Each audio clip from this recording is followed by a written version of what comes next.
Ciao ragazzi, oggi vi porto nel cuore della Laguna Veneta. Siamo a Lio Piccolo, una frazione di Cavallino, quindi di fronte a noi c'è Venezia. Siamo circondati dall'acqua, dalla natura, da un ambiente incontaminato in cui si eleva anche un'altra ricchezza, un tesoro di questa terra. È quello che vedete alle mie spalle, il carciofo violetto di Sant'Erasmo. Andiamo a conoscerlo meglio.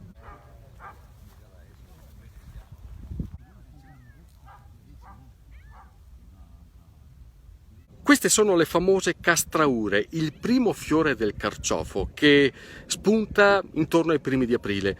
Se non si taglia questo, tutto il resto della pianta non darà mai frutti.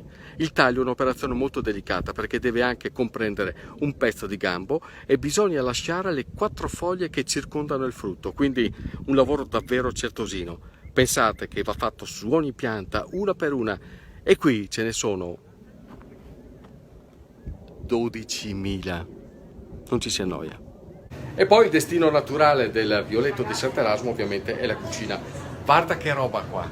Come li avete preparati, Enrico? Questi qua sono carciofi fatti in teccia, li abbiamo solo spostati nelle placche, ma sono consumati con il vino bianco insieme a un po' di aglio, insieme a un po' di olio d'oliva, un po' di pazienza per cucinarli a una cottura lenta, certo, in maniera che viene una crema di carciofo. E qui invece? Qui invece abbiamo i cardi, che sono i figli della pianta del carciofo. I gambi? Che ci stanno da Dio. Certo. Non sono i gambi, ma sono proprio delle piante a sé stanti che noi togliamo per dare forza alla pianta maggiore. E questo che carciofo è? Allora, questo è il carciofo violetto di Lio Piccolo e Sant'Erasmo. No, questo dicevo. Ah, questo qua è un altro colorito. Ma cresce sui campi? Ma no, questa qua è una cosa che noi abbiamo aggiunto perché è veramente deliziosa. È una soppressa con il filetto dentro, una cosa unica. Mi compravo un paio di ettari, cresce totalmente. Però qui non c'è solo il carciofo. No, abbiamo cercato di abbinare il carciofo anche un po' di pesce della stagione. Le moecche? La primizia della Laguna di Venezia, che sono le moecche che coincidono con la Quaresima. Igo spaccai e fritti. Buoni con risotto?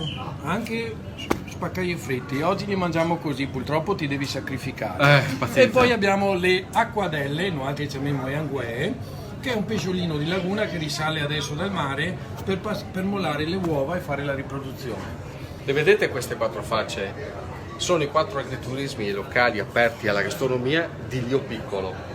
Certo. Ed è questo il momento migliore per venire ad apprezzare queste prelibatezze, quindi fatelo un salto a Lio Piccolo. Da domani però, da domani. Oggi non possono, vero? No, non possiamo. Bravo Galdino. Ciao ragazzi, va che robetta. Ciao.